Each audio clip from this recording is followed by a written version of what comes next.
This is Chapter 9 of Holes. Stanley stood in the shower and let the cold water pour over his hot and sore body. It was 4 minutes of heaven. For the second day in a row, he didn't use soap. He was too tired. There was no roof over the shower building, and the walls were raised up 6 inches off the ground, except in the corners. There was no drain in the floor. The water ran out under the walls and evaporated quickly in the sun.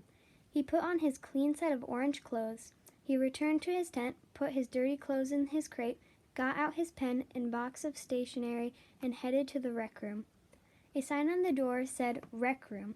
Nearly everything in the room was broken. The TV, the pinball machine, the furniture, even the people looked broken, with their worn-out bodies sprawled over the various chairs and sofas. X-Ray and Armpit were playing pool. The surface of the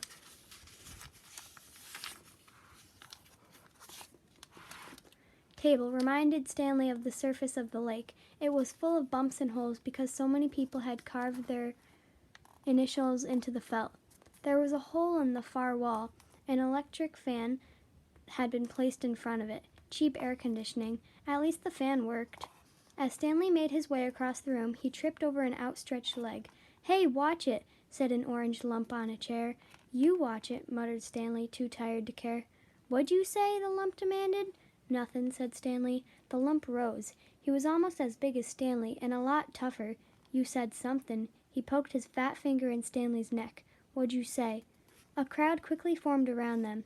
"Be cool," said X-Ray. He put his hand on Stanley's shoulder. "You don't want to mess with the caveman," he warned. "The caveman's cool," said Armpit. "I'm not looking for trouble," Stanley said. "I'm just tired, that's all." The lump grunted. X-Ray and Armpit led Stanley over to a couch. Squid slid over to make room as Stanley sat down. "Did you see Caveman back there?" X-Ray asked. "The caveman's one tough dude," said Squid, and he lightly punched Stanley's arm. Stanley leaned back against the torn vinyl upholstery. Despite his shower, his body still radiated heat. "I wasn't trying to start anything," he said. The last thing he wanted to do after killing himself all day on the lake was to get in a fight with the boy called the Caveman. He was glad X-Ray and Armpit had come to his rescue. "Well, how'd you like your first hole?" asked Squid. Stanley groaned, and the other boys laughed. "Well, the first hole's the hardest," said Stanley. "No way," said X-Ray. "The second hole's a lot harder. You're hurting before you even get started. If you think you're sore now, just wait and see how you feel tomorrow morning, right?" "That's right," said Squid. "Plus the fun's gone," said X-Ray. "The fun?" said Stanley. "Don't lie to me," said X-Ray. "I bet you always wanted to dig a big hole, right? Am I right?" Stanley had never really thought about it before, but he knew better than to tell X-Ray he wasn't right. "Every kid in the world wants to dig a great big hole," said X-Ray. "To China, right?" "Right," said Stanley. "See what I mean?" said X-Ray. "That's what I'm saying. But now the fun's gone, and you still gotta do it again and again and again." "Camp fun and games," said Stanley. "What's in the box?" asked Squid. Stanley had forgotten he brought it. Paper. I was gonna write a letter to my mother." "Your mother?" laughed Squid. "She'll worry if I don't." Squid scowled. Stanley looked around the room. This was the one place in camp where the boys could enjoy themselves. And what'd they do? They wrecked it. The glass on the TV was smashed as if someone had put his foot through it. Every table and chair seemed to be missing at least one leg. Everything leaned.